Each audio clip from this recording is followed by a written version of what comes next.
Nebraska Territory, 1868.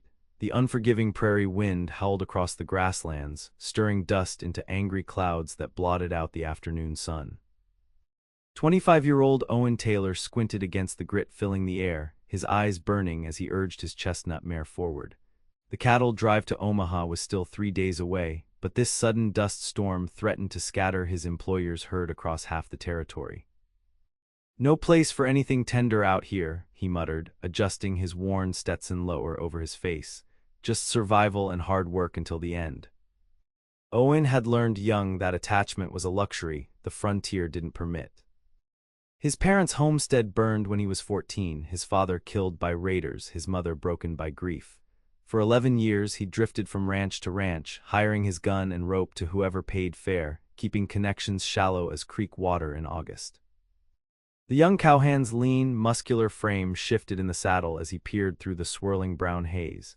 6 years of punching cattle had weathered his once smooth face, though at 25, his features remained handsome beneath a light stubble and the constant squint that frontier life demanded.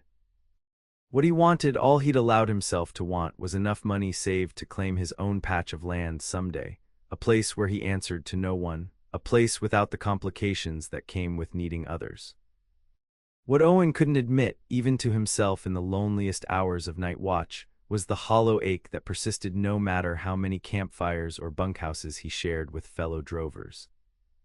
The West had taught him that loneliness was safer than loss, and he'd learned that lesson well. "Hiya," he shouted, spotting several steers breaking from the main group. "Circle back, Biscuit." His horse responded instantly, cutting toward the strays when a flash of color through the dust cloud caught Owen's eye, something unnaturally bright against the drab landscape. Reining Biscuit toward the anomaly, Owen rode closer, his right hand instinctively dropping to the Colt revolver on his hip. Through the swirling dust, he made out the shape of a wagon, tilted precariously on its side. A woman in a periwinkle blue dress stood beside it, struggling to calm a panicked horse. "Hey there," Owen called out, approaching cautiously. "You all right, ma'am?" The woman turned, and even through the dust, Owen was struck by the determination in her eyes. She couldn't have been more than 22, with honey blonde hair partially escaped from its pins and whipping in the wind.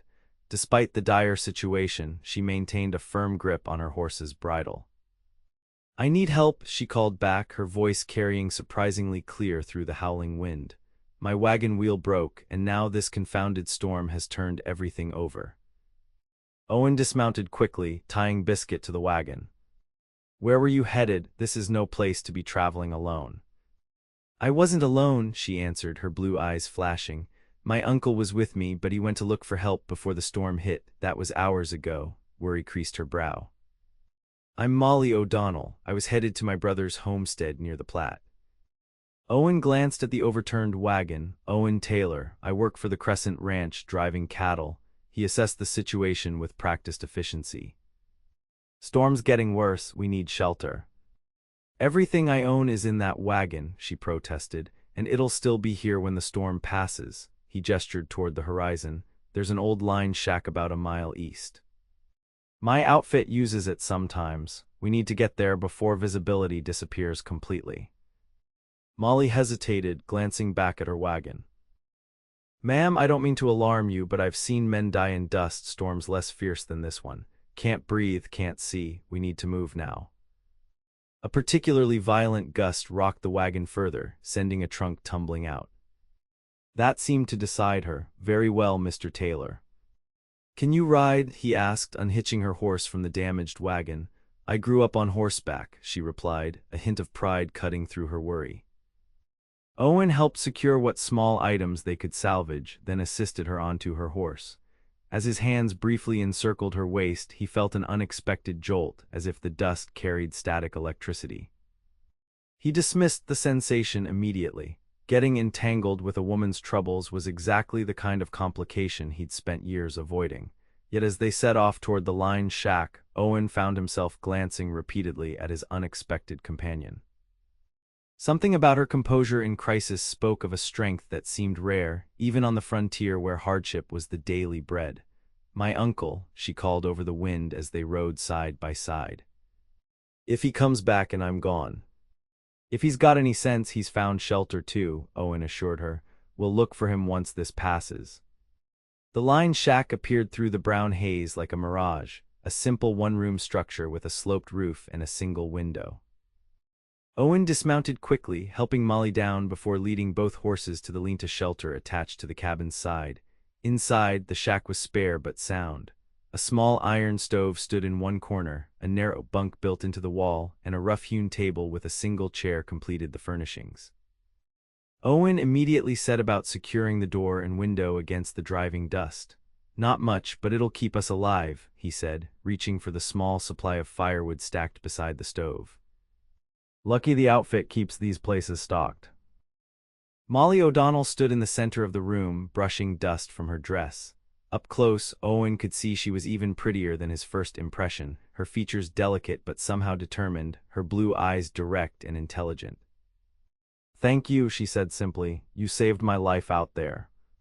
Owen shrugged, uncomfortable with gratitude. Anyone would have done the same. No, she said with surprising firmness. Not anyone. I've been traveling west for 3 weeks now. I've learned that much. As Owen lit the stove, Molly pulled a bundle from the small pack they'd salvaged from her wagon. I have some corned bread and dried beef. Not much of a meal, but better than what I'd have offered, Owen interrupted with a small smile. Ranch supplies don't run to luxuries. The storm's fury increased outside, wind screaming around the cabin's corners like a wounded animal. Owen found himself grateful for the solid walls between them and nature's wrath, even as he worried about the cattle he'd left. The boss wouldn't be pleased if the herd scattered. What brings you out to Nebraska Territory? He asked as they sat sharing the simple meal, the question surprising him even as he asked it. Owen Taylor didn't typically concern himself with strangers' business. Molly's expression tightened momentarily. My brother James homesteaded here 3 years ago. After our parents died last winter in Ohio, there was nothing keeping me there. She hesitated. James wrote that the frontier needs women of good character. Teachers, nurses. I trained as a teacher back east. Owen nodded, hearing what remained unspoken. Young women often came west looking for opportunity and marriage in territories where men outnumbered women 5 to 1. Your uncle's accompanying you to your brother's place then. Uncle William promised my mother he'd see me safely delivered. A shadow crossed her face. I pray he found shelter from this storm. If he's anywhere near the trail, I'll help you find him once this blows over, Owen found himself promising, though he knew every hour delayed would put him further behind the cattle drive. The storm howled through the night, confining them to the small cabin. Owen insisted on taking the floor, giving Molly the narrow bunk. Despite his exhaustion, sleep eluded him as he lay listening to the wind and the occasional soft sound of Molly turning on the creaking bunk. This unexpected detour was exactly the kind of complication he avoided, responsibility for someone else's welfare, the inevitable attachment that came with shared danger. Yet in the dim light of the bank stove, watching the gentle rise and fall of Molly's breathing, Owen felt something stir that he'd long thought buried under years of frontier practicality. A dangerous feeling, he knew. One that had no place in the harsh calculus of survival that governed life out west. Morning brought eerie silence as the storm finally spent itself. The landscape outside the line shack was transformed. Drifts of dust had formed against buildings and rocks, while other areas were scoured clean. Owen stepped outside, surveying the altered terrain. Will you be able to find your way back to the cattle? Molly asked, joining him in the doorway, her honey-blonde hair now neatly pinned back though her blue dress remained dust-stained. I've ridden this range 3 seasons, Owen replied, but first we should check your wagon and look for your uncle. They found the wagon where they'd left it, half buried in dust but otherwise undamaged save for the broken wheel.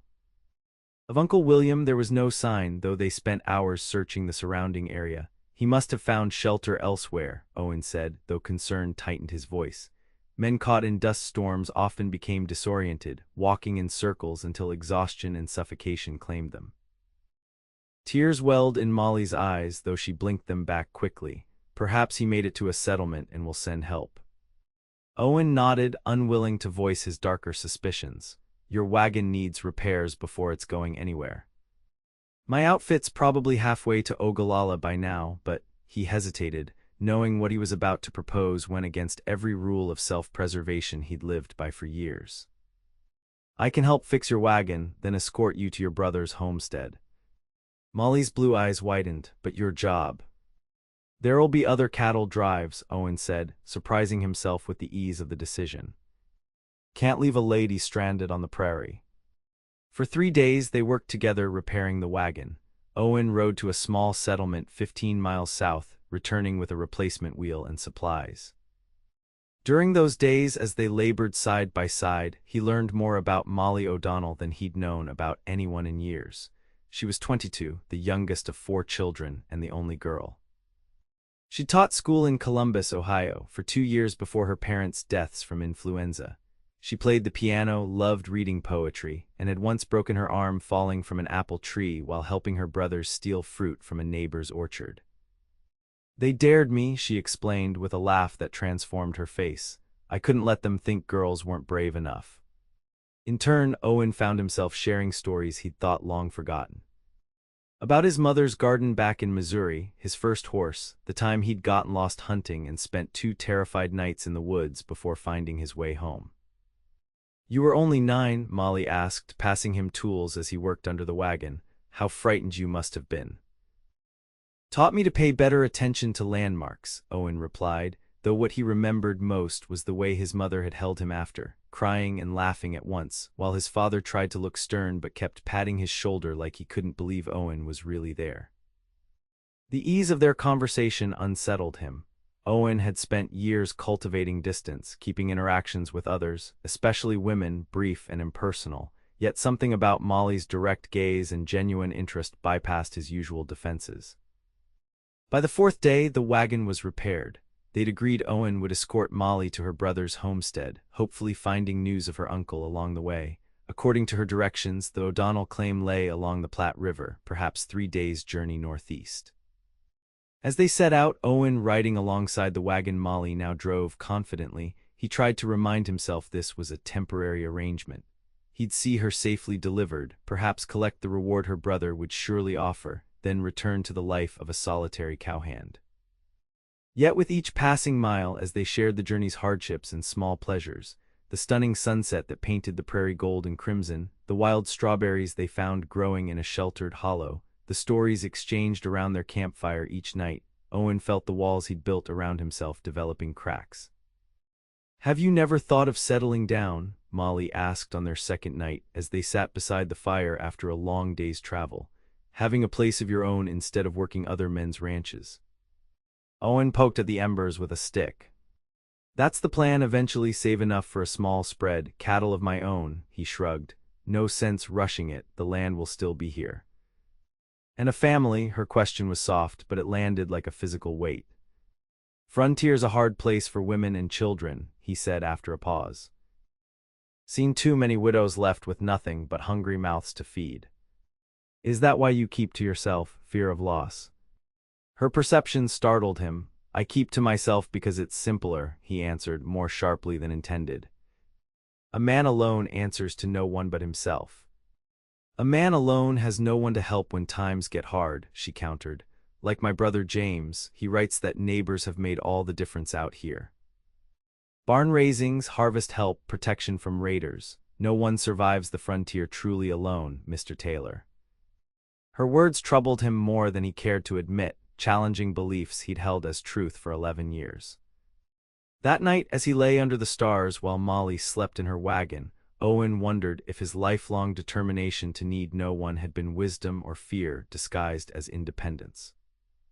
The answer came unexpectedly the following afternoon as they forded a shallow tributary of the Platte. The wagon was midstream when the recently repaired wheel struck a submerged rock and cracked again. Water quickly rose around the hubs as the wagon settled deeper into the stream bed. "Jump," Owen called, riding quickly to the wagon's side. Molly didn't hesitate, leaping from the seat into the water just as the current began pushing against the destabilized vehicle. Owen dismounted, wading toward her and helping her to shore before turning back to the horses, still harnessed to the tilting wagon. Together, they managed to free the team before the wagon tipped completely onto its side, spilling Molly's possessions into the rushing water. Owen plunged repeatedly into the stream, salvaging what he could, her trunk, some bundles of clothing. A small wooden box she called out was particularly important. When finally they stood dripping on the bank, surveying the wreckage of the wagon now lying on its side in the stream, Owen expected tears or recriminations. Instead, Molly O'Donnell threw back her head and laughed. "If my old students could see their prim schoolmistress now," she said, wringing water from her skirts, "I must look like a drowned cat." Her resilience struck Owen forcefully. Here was a woman who'd lost her parents, possibly her uncle, and now most of her possessions, yet could still find humor in her circumstances.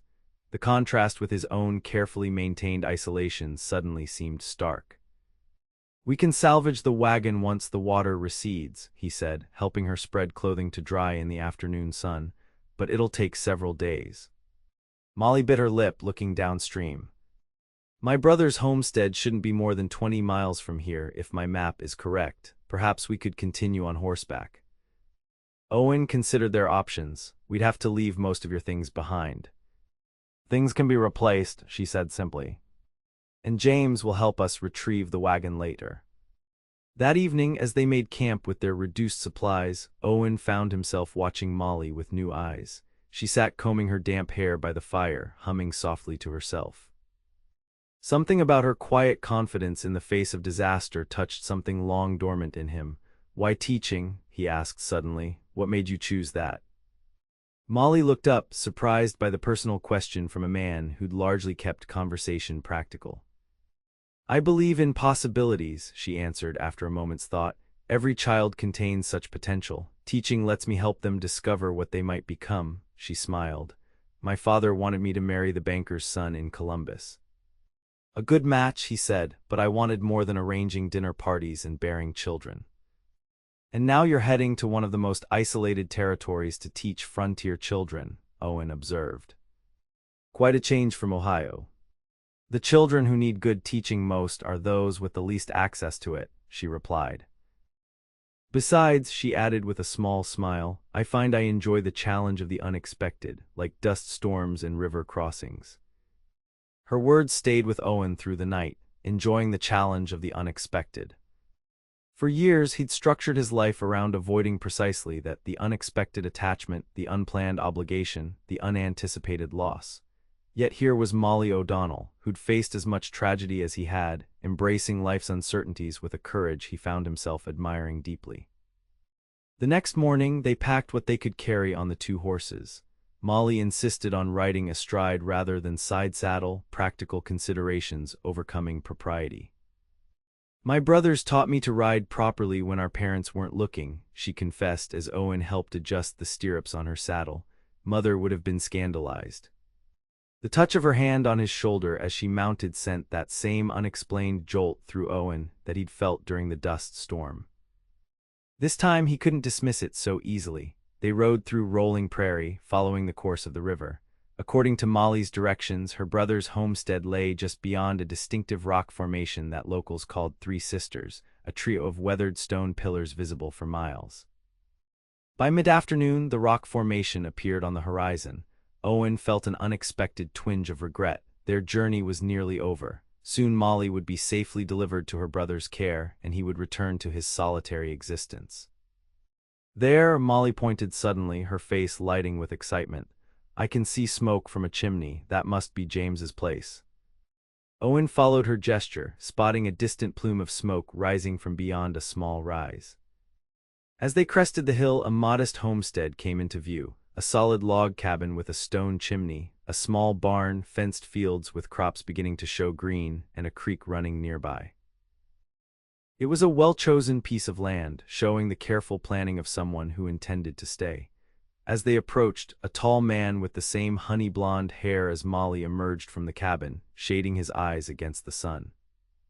Behind him, a woman with a child on her hip appeared in the doorway. "James," Molly called, spurring her horse forward. The reunion that followed was joyous, full of embraces and exclamations. James O'Donnell wrapped his sister in a bear hug, lifting her off the ground, while his wife Sarah welcomed her with tears and smiles.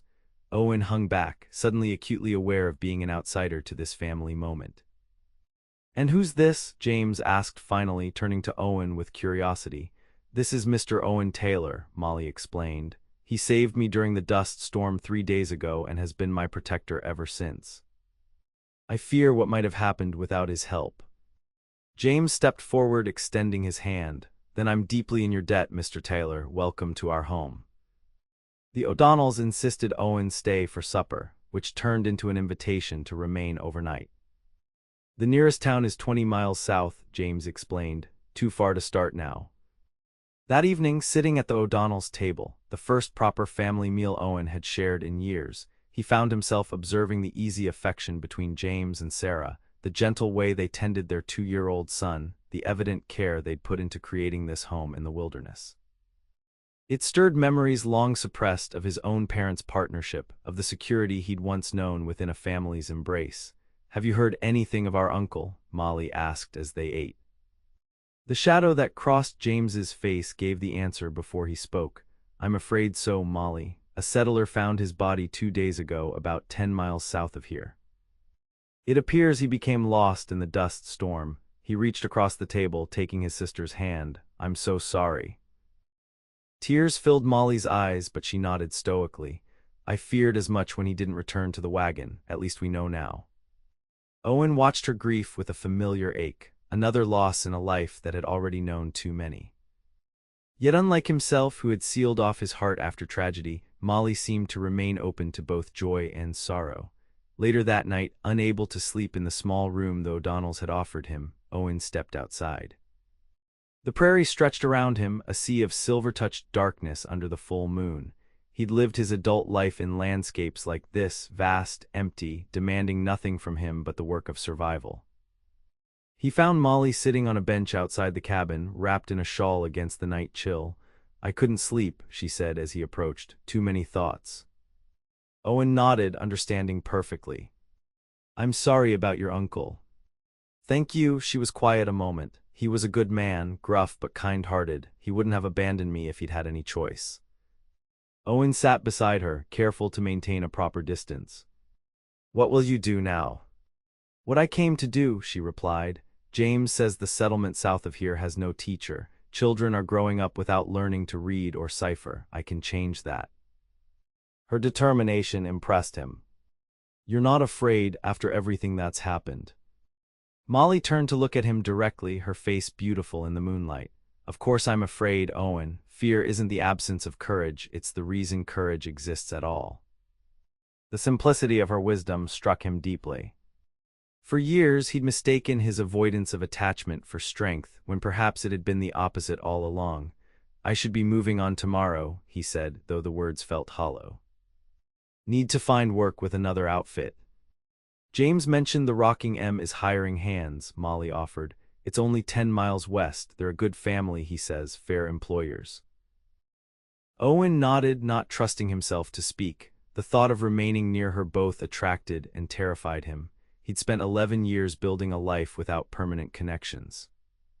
Could he really consider changing that now for a woman he'd known barely a week? "Whatever you decide," Molly said softly, "I want you to know these days traveling together have meant a great deal to me. Not just because you helped me, but because," she hesitated, "because you listened, you saw me as more than just a woman who needed rescuing." "You're easy to see," Owen replied, the words coming unbidden. "Hard to look away from, in fact." A blush colored her cheeks, even soaking wet from river crossings. "Especially then," he admitted with a smile. The moment stretched between them, full of unspoken possibilities. Then Molly stood, drawing her shawl closer. "Good night, Owen Taylor. I hope your dreams are peaceful." She disappeared into the cabin, leaving Owen alone with thoughts more turbulent than any dust storm. Morning brought clarity. As Owen saddled his horse, preparing to depart, James O'Donnell approached with a proposition. "I need help retrieving my sister's wagon," he said, "and after that I've got 40 acres needing fencing before winter. Could use a skilled hand, offering fair wages and a place to stay."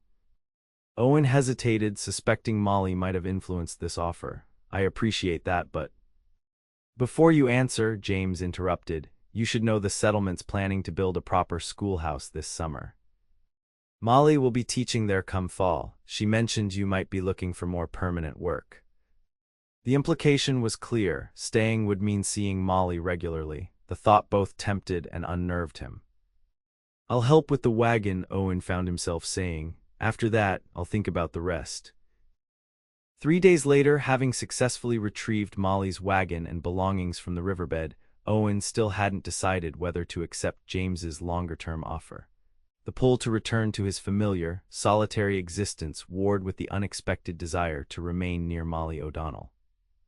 The decision was forced that evening when riders approached the O'Donnell homestead, three rough-looking men whose manner immediately put Owen on alert. "That's Silas Reeves," James muttered as they watched from the cabin porch. "Bad business.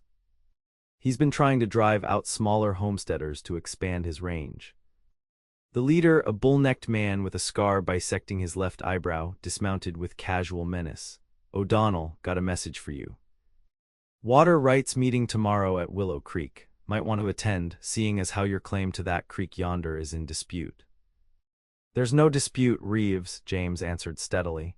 "I filed legal claim 3 years ago. Creek's on my property."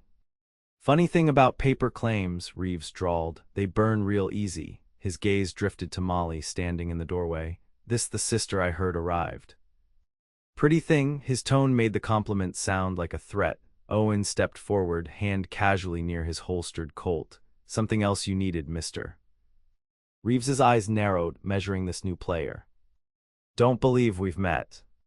"Owen Taylor, I work for O'Donnell now." The simple declaration surprised even Owen himself, yet once spoken, he realized the truth of it. Somewhere between the dust storm and this moment, his course had changed. Reeves spat in the dust. "One man won't make much difference, Taylor. Meetings at noon tomorrow. Come or don't, the water rights will be settled either way." With that, he and his companions rode off. "They've been pressuring every small holder in the valley," James explained grimly once they'd gone. 3 families have already sold out after mysterious accidents, barn fires, poisoned wells." "And the law?" Owen asked. "Marshal's office is 30 miles away. By the time they respond, the damage is done." Owen looked toward Molly, seeing the worry in her eyes, and made his decision. "I'm staying," he said simply, "not just for the fencing job." The water rights meeting the next day was tense but ultimately anticlimactic. The presence of 15 determined homesteaders, including Owen and James, convinced Reeves to back down temporarily. But the threat remained, simmering beneath the surface of daily life. Over the following weeks, as Owen helped James complete the fencing project, he found himself drawn deeper into the small community's struggles and joys. He attended a barn raising for a family whose structure had mysteriously burned. He helped organize night patrols to protect isolated homesteads, and increasingly, he found excuses to visit the settlement where Molly was establishing her school. She'd taken a room with the blacksmith's family while the schoolhouse was being built, teaching children initially in the back of the general store. Owen would bring supplies from James's homestead, lingering to watch her with her students, patient, firm, bringing the same resilience to education that she'd shown during their journey. "You're good with them," he observed one afternoon, helping her arrange benches after the children had departed. "They respect you." "Children know when an adult truly sees them," Molly replied, tucking a stray honey-blonde lock behind her ear. "The same as anyone else." The weeks stretched into months. Summer ripened toward harvest, the schoolhouse rose plank by plank, and Owen found himself doing something he hadn't done in 11 years, putting down roots. He took meals with the O'Donnells, attended community gatherings, and began riding regular patrols with other homesteaders to protect against Reeves and his men, whose threats continued. And through it all, his connection with Molly deepened. They walked together on Sunday afternoons, exchanged books, debated ideas. Owen found himself laughing more than he had in years, seeing the world through her optimistic yet pragmatic perspective. "You've changed since that dust storm," she observed one evening as they sat on the porch of the newly completed schoolhouse, watching fireflies rise from the prairie grass. "How so?" he asked, though he knew the answer. "You've stopped holding yourself apart. You're part of things now," she smiled. "People here trust you, depend on you." Owen considered this. "For years I believed needing no one made me strong. Kept me safe." He looked at her, this woman who'd appended everything he thought he knew. "I was wrong." "We all need connection," Molly said softly. even out here, especially out here. The moment stretched between them, heavy with unspoken feelings. Owen found himself leaning toward her, drawn by something more powerful than his old fears. A gunshot shattered the night. They both leaped to their feet as flames suddenly erupted from the schoolhouse's newly shingled roof. More shots followed and riders appeared from the darkness, circling the building. "Reeves," Owen growled, pushing Molly behind him as he drew his revolver. "Get to the stone foundation. Stay low." As Molly took cover, Owen returned fire, forcing the riders to retreat momentarily. But the schoolhouse was already engulfed, months of community work disappearing in minutes. "That's just a taste, Taylor," Reeves's voice called from the darkness. "Tell those stubborn nesters either they sell to me by month's end or their homes are next." Other homesteaders arrived quickly, alerted by the gunfire and flames, but too late to save the schoolhouse. By dawn, only smoldering timbers remained of the community's hopeful project. Molly stood amid the ruins, face streaked with soot, shoulders slumped in defeat. "All that work, the children's books. The slates I brought from Ohio." Owen felt something break inside him, not the old wall of self-protection, but something newer and stronger. Seeing Molly's pain, the community's loss, awakened a fury unlike anything he'd experienced before. This wasn't just about survival anymore, this was about protecting what mattered. "We'll rebuild," he said, taking her hands in his, "and Reeves will answer for this." The attack on the schoolhouse united the scattered homesteaders as nothing else could have. Meeting in James O'Donnell's barn the following evening, 20 men, including Owen, formed a protection committee. "Reeves thinks we're weak because we're scattered," Owen told the assembled farmers and ranchers. "But together we outnumber his men 3-1. He's got the money to hire gunslingers," someone objected, "and we've got homes and families worth fighting for," Owen countered. Plus this, he unfolded a letter he'd received that morning. "The territorial marshal is sending deputies. They'll be here in 4 days. All we need to do is hold Reeves off until then." The plan they developed was simple but effective. The homesteaders would concentrate at 4 central locations, including the O'Donnell place, making them harder to attack. Rotating patrols would protect isolated properties and watch for Reeves's movements. As the meeting dispersed, Molly approached Owen, determination replacing yesterday's despair. "I want to help." "You already are," he assured her. "Keeping the children's lessons going gives people hope." She shook her head. "I can shoot. My brothers taught me I can take a patrol shift like anyone else." Owen wanted to protect her, to keep her far from danger, but he'd come to respect her too much to deny her agency. "Your brother won't like it." "James doesn't need to like it," she replied with a flash of spirit.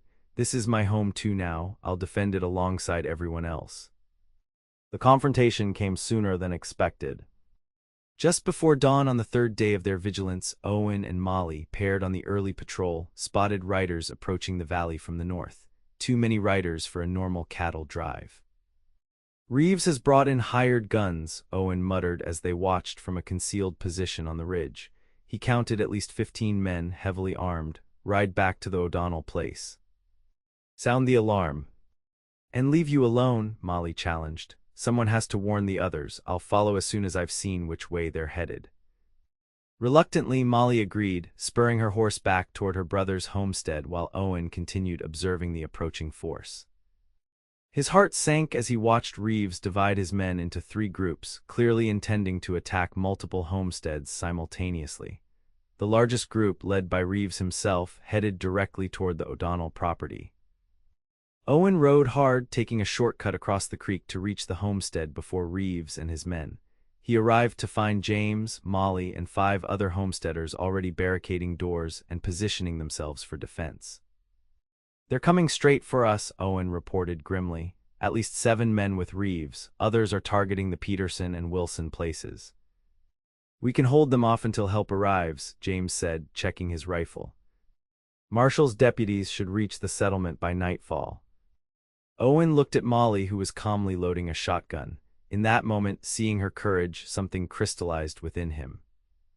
If they survived this day, he would no longer deny what had been growing between them since that first meeting in the dust storm. "Riders coming," someone shouted from the window. Reeves's men approached boldly, apparently confident in their superior numbers.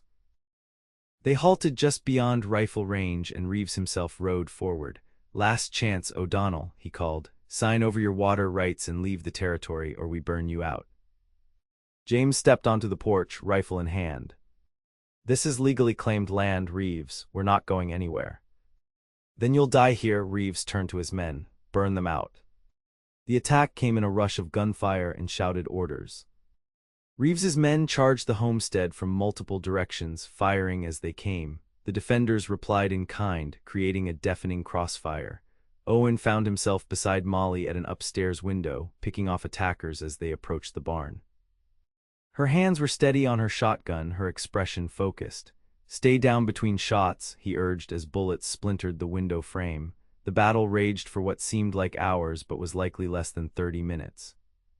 Smoke rose from the barn where one of Reeves's men had managed to throw a torch before being shot. James and 2 others fought the blaze while continuing to return fire. Then, above the gunfire, came a new sound, horses approaching at a gallop from the east. Owen risked a glance and felt a surge of hope. Riders with badges glinting in the morning sun, the marshal's deputies had arrived early. The tide turned quickly after that. Caught between the homesteaders' determined defense and law officers at their backs, Reeves's men broke and ran. Reeves himself, wounded in the shoulder, was dragged from his horse and handcuffed by the lead deputy. As the gunfire faded and the defenders emerged cautiously from the homestead, Owen searched frantically for Molly. He found her helping an injured neighbor, tearing strips from her petticoat to bandage a bullet graze. "Are you hurt?" he demanded, scanning her for injuries. She looked up, face smudged with gunpowder but eyes bright. "I'm fine. We held them off, Owen. We protected our home." "Our home." The words echoed in his mind as he helped tend the wounded and secure the prisoners. Yes, this had become his home, not just the land or the community, but wherever Molly O'Donnell was. That evening, with Reeves and his men on their way to territorial custody, the homesteaders gathered at the O'Donnell place to treat injuries and share their relief. The threat that had hung over them for months was finally ended. Tomorrow they could begin rebuilding the schoolhouse and returning to their lives. Owen found Molly alone on the porch, gazing at stars emerging in the twilight sky. Without hesitation, he joined her, taking her hand in his. "I need to say something," he began, his voice rough with emotion. "For years after my parents died, I believed the only way to survive was to need no one, to stay unattached." He turned to face her fully. "Then a dust storm blew you into my life, and nothing's been the same since."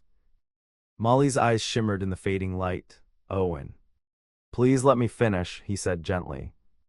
"You showed me that real strength comes from connection, not isolation, from caring enough to fight for something beyond your own survival." He drew a deep breath. "I love you, Molly O'Donnell. I think I have since that first day, though I was too afraid to admit it even to myself." A tear slipped down her cheek, but she was smiling. "And here I thought cowboys were supposed to be brave." "Not this one," he admitted with a rueful smile.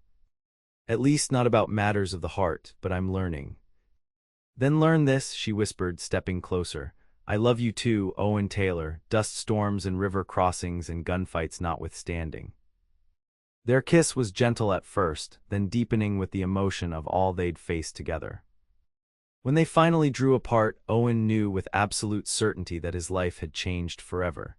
"Will you marry me?" he asked, the words coming easily now that his heart was finally unguarded. "Not right away. I need to build us a proper home first. James mentioned the Collins place is for sale. Good water, timber for building. We could." Molly silenced him with another kiss. "Yes," she said simply when they parted. "To all of it." 3 months later, on a clear autumn day, Owen Taylor and Molly O'Donnell were married in the newly rebuilt schoolhouse. The entire settlement turned out for the celebration, bringing food and music and good wishes.